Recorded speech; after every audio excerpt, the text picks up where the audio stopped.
Ancient Persia. Fearless, formidable, unrelenting. For ages, shrouded in mystery. An empire unparalleled in conquest and riches. To create an empire of the size of the Persian Empire, the largest empire the world had known, obviously takes military skill. From North Africa to Asia, it was a civilization driven by a dynasty of extraordinary rulers, ambitious and all-powerful. Cyrus the Great is one of the few who deserves to be called the Great. The Persian Empire created some of the most astonishing feats of engineering the world has ever seen. Magnificent palaces that rose up from barren desert. Roadways, bridges, and canals. Everyone has heard of the Suez Canal, but how many have heard of Darius's Canal? But dark clouds were on the horizon. An ancient rivalry with Greece would erupt into an epic clash that changed the course of history and shaped the Western world for thousands of years to come.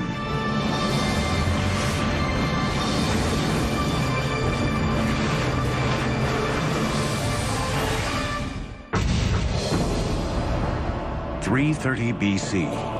A young Macedonian king conquers the Persian Empire and leads his invading army into Persepolis, its spectacular capital city. The Macedonian ruler is Alexander the Great, an admirer of the great Persian kings. By sundown, the Greek victory celebration degenerates into a drunken melee. By sunup, Persepolis, the crown jewel of the Persian Empire, with palaces unrivaled anywhere in the world, is burned to the ground. More than 2,500 years later, these immense towers stand as testament to the soaring heights this now forgotten empire once reached. I equate Persia with luxury, with rich tapestries and beautiful rugs and my mother's fat, fuzzy Persian cat named Otis. But I also think of a fantastic Persian king named Cyrus the Great, who believed in religious and cultural tolerance, and who freed the Jews from Babylon to return to Israel. Hello, I'm Peter Weller, and welcome to the Persian Empire. Around 4000 BC, two nomadic tribes were starting to take root in a rich but hot Iranian plateau. The Medes in the north, the Persians in the south. Being as that these tribes were nomadic, they were more interested in survival than conquest. As they became less nomadic, they had to learn how to farm, in particular how to cultivate this fertile Iranian plateau. But to do that, they needed a source of water.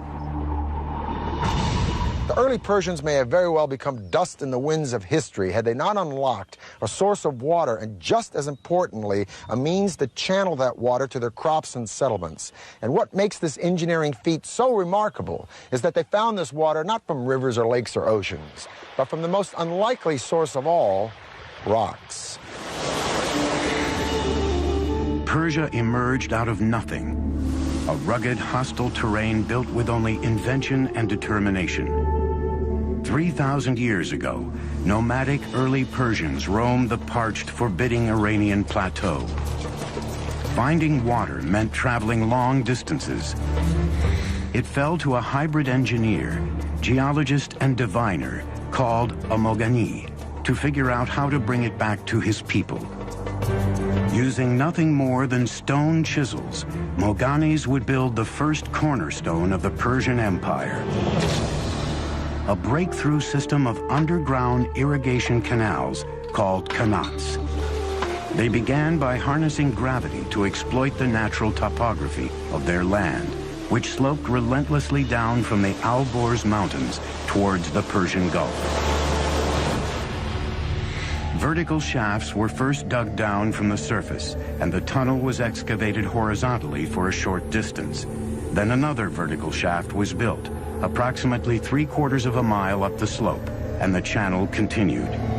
It can be sometimes 20, 30, 40 kilometers away, so it's a very skilled operation, to the point where the gradient of the water channel meets the aquifer, or the groundwater, sloping up at the point where the mountains begin. The angle of the slope was crucial. 1 unit in elevation for every 100 on the horizontal. Not too steep, because that would erode the base of the water channel, and of course not so flat as to prevent the water from moving to its intended destination. 2,000 years before Rome's legendary aqueducts, the Persians were channeling massive amounts of water over long distances in hot, dry climates with minimal loss due to leakage or evaporation. Water means food.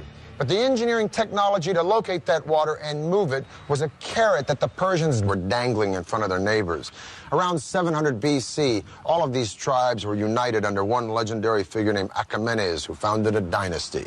But this dynasty thrived and flourished under one guy, a guy I would have liked to have met, named Cyrus the Great. Cyrus created and maintained an empire thanks, no doubt, to his military savvy, but he was also a political genius. He was an excellent, benevolent manager of men. Historians have called him humanist. The Jews call him Mashiach, or Anointed One. His own people called him Father, and even the Ionian Greeks, whom he conquered, called him a just and worthy lawgiver and ruler. Cyrus the Great came to power in 559 BC. It was the beginning of the Achaemenid dynasty. Their reign would change the course of history and redefine architectural possibility. If you're looking at the greatest personages in history who have affected the world, Cyrus the Great is one of the few who deserves that epithet, the one who deserves to be called the Great. The empire over which Cyrus ruled was the largest the ancient world had ever seen, and may be to this day the largest empire ever.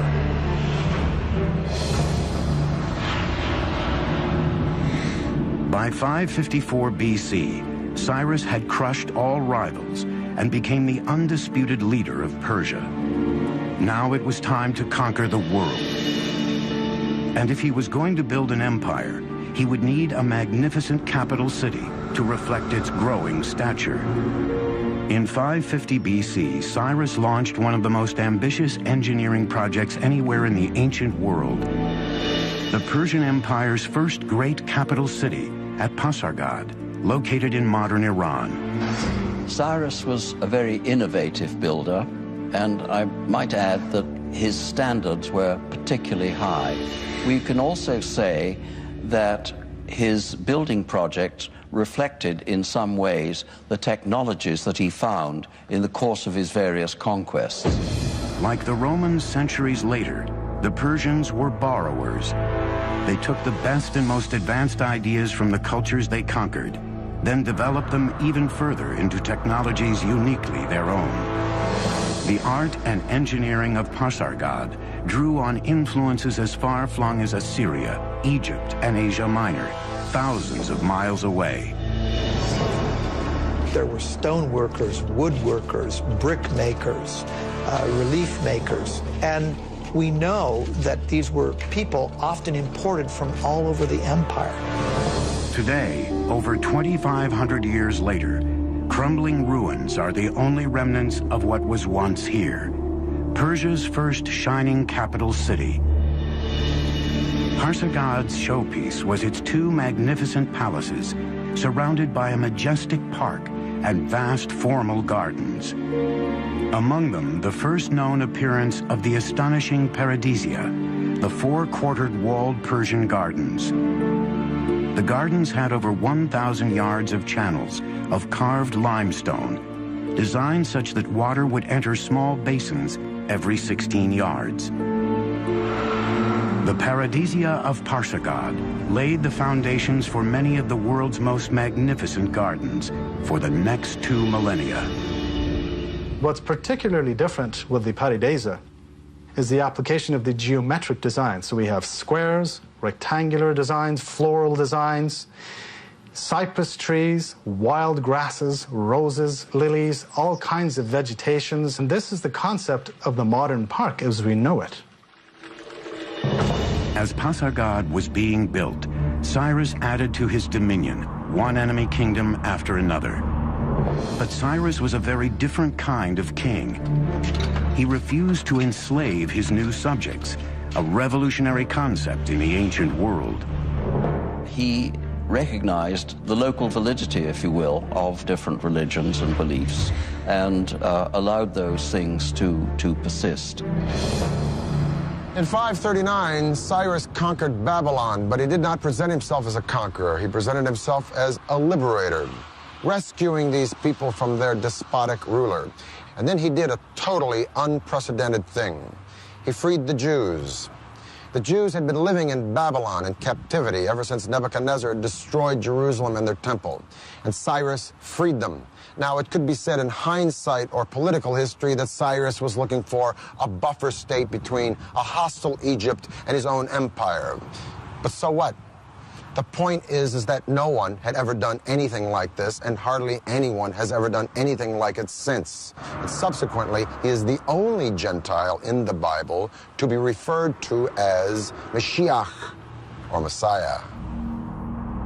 As one distinguished Oxford scholar once said to me, Cyrus always had a very good press. It's a very true statement.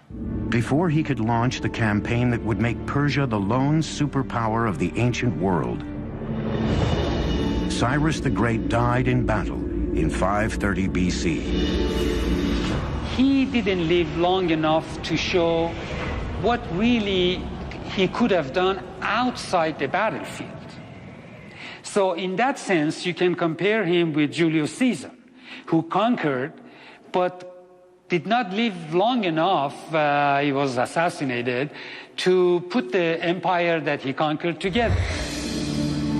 By the time Cyrus died, the Persian Empire had three capitals: Babylon, Susa, and Ecbatana. But he chose to be buried in the city he created, Pasargad, in the tomb that mirrored the man who built it. At Cyrus's tomb, one of the aspects that shows his humility is that tomb is relatively unadorned, very simple, very elegant. Cyrus's engineers built the tomb in the form of simple but heavy stone Western structures. They began by laying large rectangular cut stones and used ramps, pulleys, and clamps to build the tomb to its height of 36 feet. The Tomb of Cyrus is a very simple, outwardly modest monument for somebody who had created the largest empire that the world had seen to that date, and it's still remarkably well preserved after 25 centuries. For 30 years, no power on earth could stand up to Cyrus the Great. Now his throne was up for grabs, creating a power vacuum that would throw the ancient world into chaos. The word paradisia in Old Persian became paradise in ancient Greek.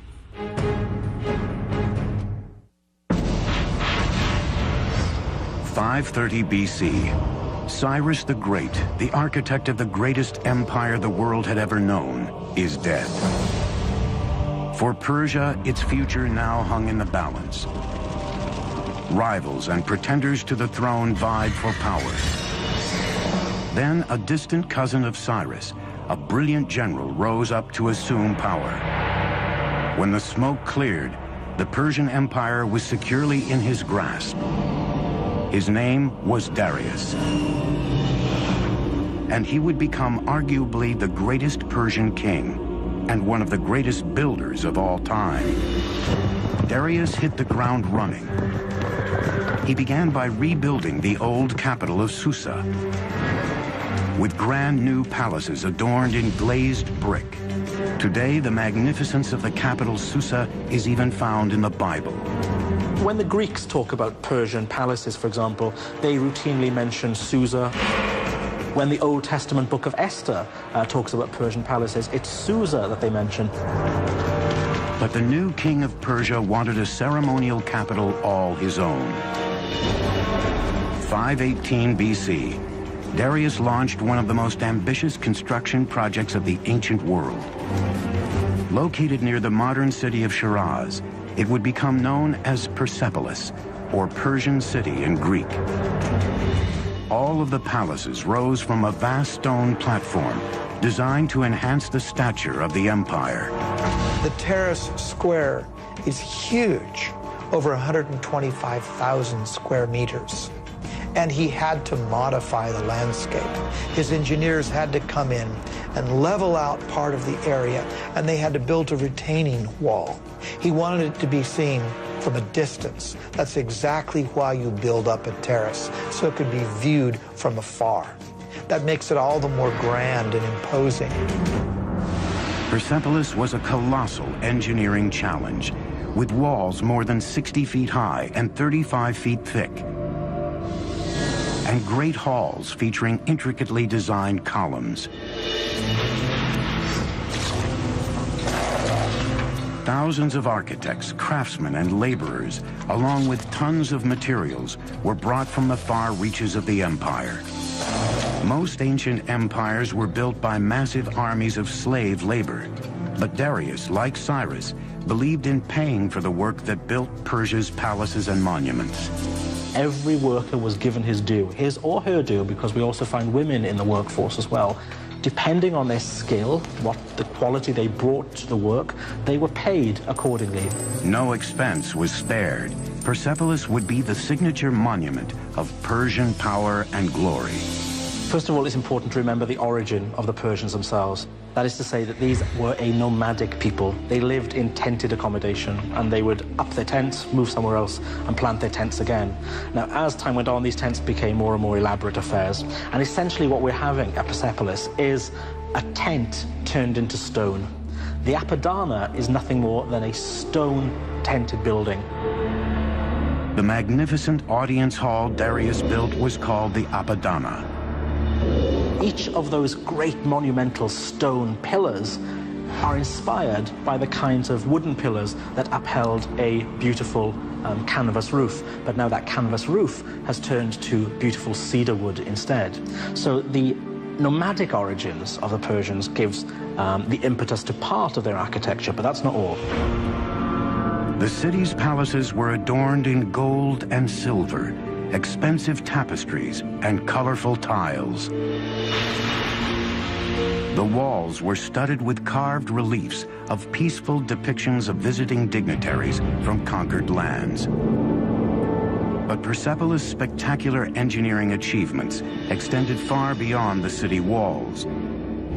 Its intricately designed and constructed water and drainage system were unrivaled anywhere. Before the actual soil was placed in, first, Darius's engineers constructed a drainage system, plumbing, drain pipes. These would be covered. Water was also brought in along the Qanat system. But then those drain pipes, which would drain the effluents out, those were taken underground, below the surface, where the visitor would never see that. Even during his most ambitious projects to enhance the empire's monuments and infrastructure, Darius never stopped expanding his empire. Under the brilliant leadership of Darius, the Persian Empire grew to staggering size. It included modern Iran and Pakistan, parts of Afghanistan, Armenia, Turkey, Syria, Egypt, Lebanon, Jordan, Palestine, parts of Central Asia, all the way to northern India. And man, this is a lot of turf. To connect the farthest reaches of the empire, Darius would launch two audacious building projects. One would stretch over 1,500 miles of the Persian Empire. The other would connect the Red Sea to the Mediterranean. Creating gardens was held in such high esteem that the Persian kings wished to be remembered as gardeners.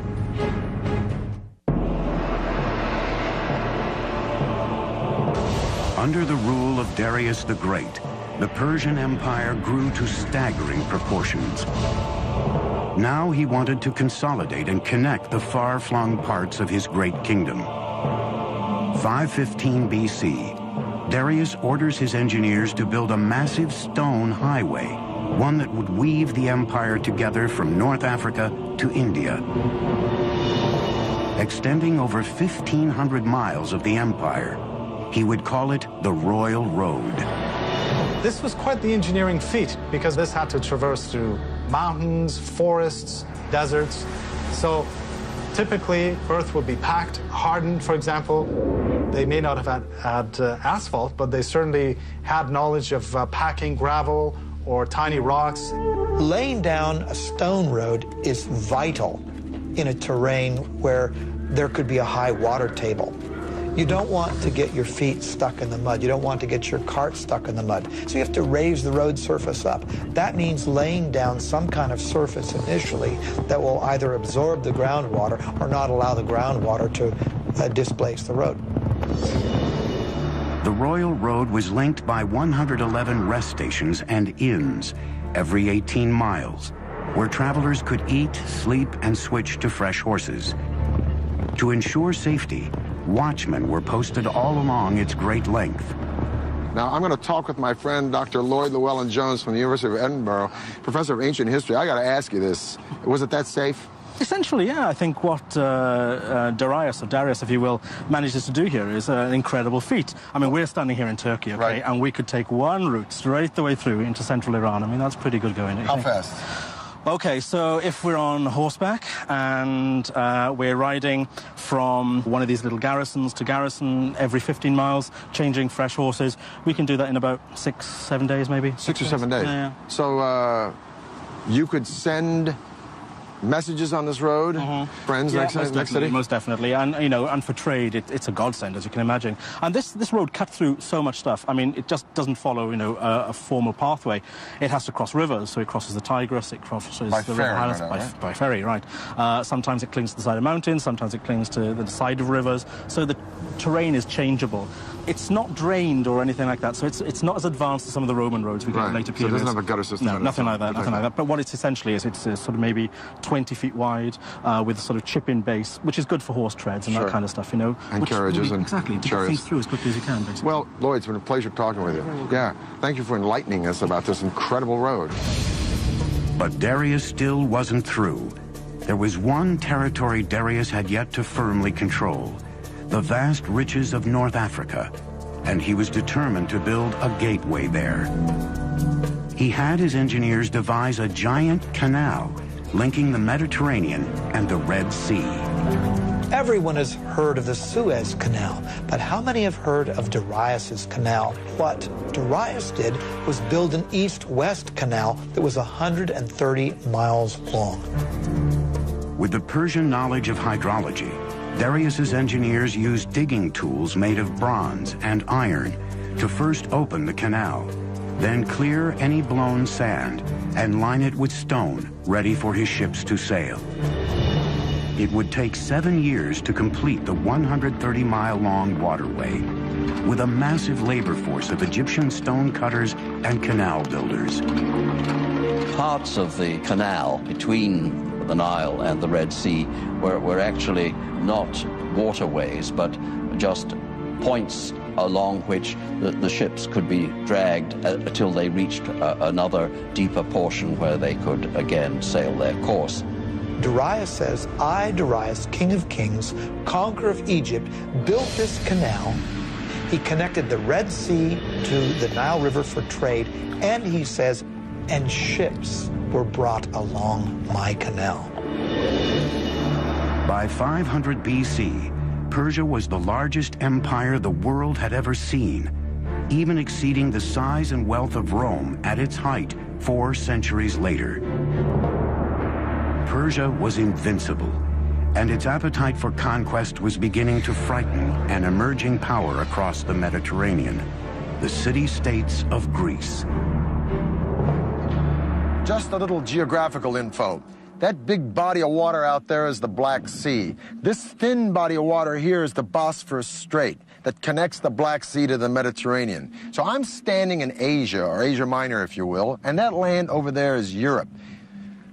Now, in 494 BC, Darius put down a revolt from some cities on the coast of Turkey. But this revolt had been supported by Athens, so Darius wanted to teach Athens a lesson. He was going to march on Greece and attack that city. But how was he going to do it?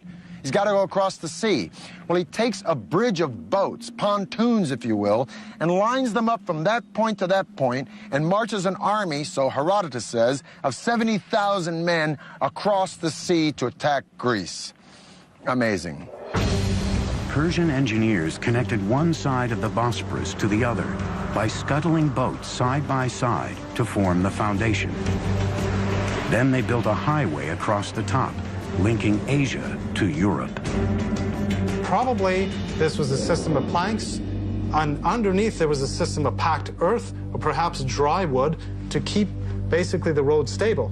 Now, to keep the ships from wobbling, they must have used an anchor system of a certain weight, because if the anchor would have been too heavy, that would have, of course, tilted or damaged the ships. There was no breaking of the planks, not only due to the weight of the army crossing it, but due to the choppy waters of the Bosphorus. That's quite the feat of engineering before the age of computers. It is late August in the year 490 BC. Darius has already marched into Greece and taken Macedonia. Now he's destined to meet the Greek general Themistocles and an army from Athens and Corinth at the famous Battle of Marathon. The massive army from Persia numbers 60,000 or 140,000, 250,000, depending upon the propaganda you read. Suffice it to say, the Greeks are outnumbered 10 to 1. Their only recourse is to send for reinforcements.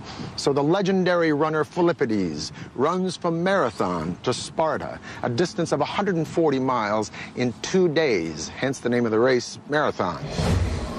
The two armies faced each other separated by a vast open plain. If they clashed head-on, the massive Persian forces would mow down the greatly outnumbered Greeks. This was the beginning of the Persian Wars. A reduced Greek force attacked the Persians head-on. The Persians went for an easy kill. But the remaining Greek forces had split into two and opened two other fronts against the Persians.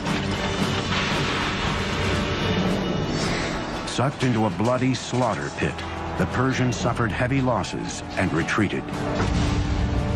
For the Greeks, it was a great victory. For the Persians, just a speed bump on their path to world domination. Darius decided to return home and turn his attention to shoring up Persepolis, his capital city. He would never get there. In 486 BC, Darius died on his way to quelling a rebellion in Egypt, leaving behind an empire that redefined the very notions of power and glory. He also prevented a replay of the chaos that followed the death of Cyrus by naming his successor, his son Xerxes. Now, Cyrus the innovator and Darius the expansionist were very hard acts to follow. But Xerxes had been a king in waiting all of his life, and a couple of his first acts were to suppress a rebellion in Babylon, another one in Egypt. And then he went after the Greeks. Somehow the Greeks just stuck in his craw. Some historians argue that Xerxes was making a preemptive strike. Others say that he was just cleaning up the business of his father. Whatever the case, the Greeks were no longer intimidated or impressed by the Persians since they'd beaten them at Marathon. And so Xerxes buddied up with the Carthaginian navy and the tip of what is now modern Tunisia, and he decided to beat the Greeks at sea.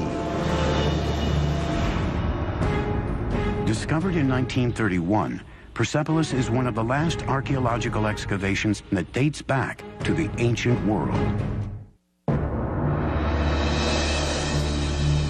480 BC, the Persian Empire is at its peak, vast, immensely powerful, and incredibly rich. It's been 10 years since the Greeks defeated Darius the Great at the Battle of Marathon. His son Xerxes is now the latest absolute monarch in Persia's Achaemenid dynasty, and Xerxes wants revenge. Greece is only beginning to emerge as a force to be reckoned with, a coalition of profoundly different city-states, from democracies to dictatorships. They are united only by one creed, their hatred of Persia. The ancient world is on the verge of the Second Persian War. The outcome will lay the foundation for the modern world. Greeks traditionally called everybody except themselves barbarians. So this whole thing really between East and West started probably with the Persians and the Greeks and continued ever since. The Persian invasion of Greece would be one of the greatest collaborations of strategy and engineering in military history. The massive invasion would be a complex land-sea assault, demanding some astonishing feats of engineering. Xerxes wanted his forces to enter Greece at the isthmus of Mount Athos, but the seas there were so turbulent, the king directed his builders to dig a canal across the isthmus.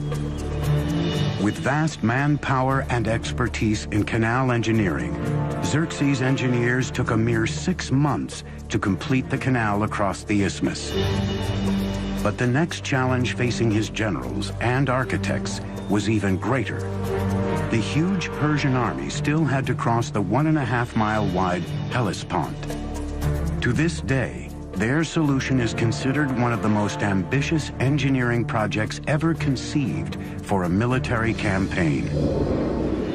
Borrowing a page from his father's book, Xerxes ordered a double pontoon bridge built across the Hellespont. A feat of engineering that would far surpass the bridge Darius built at the Bosphorus.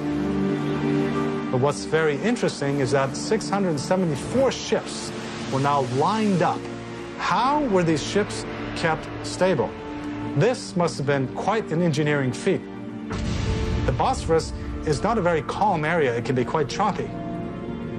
The row of ships were kept in place with a very taut system of cables, probably 2 large cables that ran between Asia and Europe. Now remember, a large number of troops crossed this bridge, perhaps up to 240,000 troops. The ropes allowed the boat sufficient flexibility of movement in the turbulent waters. Each section of the bridge was built on 2 boats connected by planks, so the entire roadway could ride the waves, absorbing much of the surface choppiness. Persian engineers then constructed a platform across the top of the boats, then the roadway on top of that. With each wood plank, a superhighway emerged, crossing the Hellespont using battleships as the foundation. Remember, we're dealing with the hooves of tens of thousands of cavalry, including armored cavalry, which would have been much, much heavier. The ships were amazingly kept stable, so this allowed Xerxes to cross with his army into Europe and cross back when he needed to, and the ships were kept in place. And for a short period, Europe and Asia were one. 10 days later, with his bridge complete, Xerxes marched into Europe. The whole army crossed with heavy equipment, heavy cavalry, and the planks were kept in place. There was no breaking of the planks, not only due to the weight of the army crossing it, but due to the choppy waters of the Bosphorus. Xerxes' strategy was simple: overwhelm the Greeks on land and at sea with superior numbers. Once again, the Greeks were led by the great general Themistocles. He knew he couldn't beat Xerxes on land, so the entire campaign was designed to lure the Persian navy into a trap. In August of 480 BC, the 2 armies met at a spot chosen by the Greeks, Thermopylae, a mountain pass so narrow only 1 chariot at a time could get through. For days, the massive Persian army was stalled, bottlenecked on the wrong side of the pass, just as the Greeks planned. In the meantime, unseen by the Persians, Themistocles left with most of his army, leaving only a token force of 6,000 Spartans behind.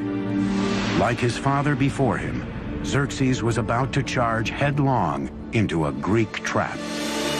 When they finally broke through the narrow pass, the Persians easily destroyed the meager Spartan force Themistocles had left behind as bait and marched toward Athens. But when Xerxes reached the city, Athens was deserted. Xerxes suspected he had been duped and would make the Athenian people pay for it. For generations, Tolerance for their vanquished had been the hallmark of Persian kings. Not this time. In a very un-Persian-like act, Xerxes burnt Athens to the ground.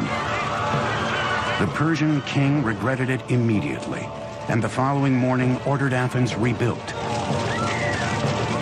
But it was too late. The deed was done.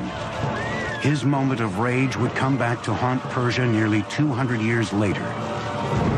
But this war was still far from over. At the same time, Themistocles was setting his trap that lured the massive Persian navy into the narrow bay at Salamis. Then he unleashed a surprise attack.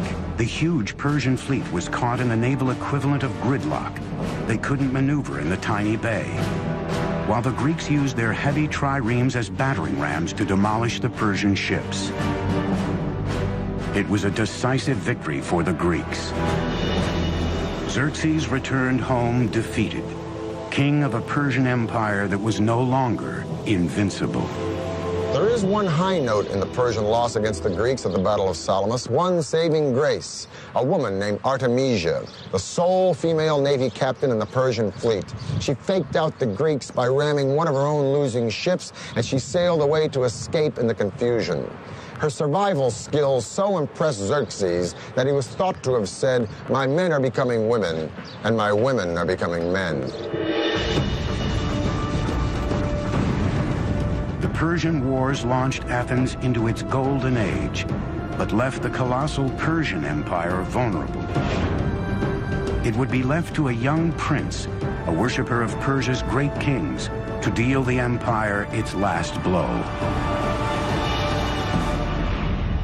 Humiliated by Artemisia's daring escape, the Greeks offered a huge price for her capture, but Artemisia had safely sailed home.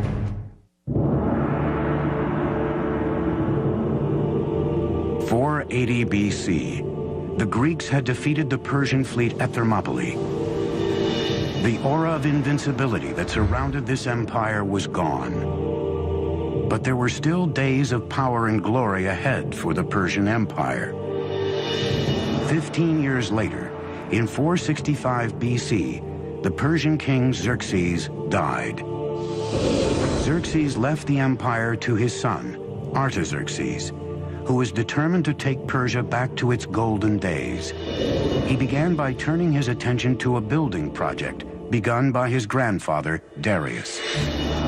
4 decades after it was started, Persepolis, the magnificent capital city, was still under construction. Now, Artaxerxes would oversee one of the last great engineering projects of the Persian Empire. Today, we know it as the remarkable Hall of 100 Columns.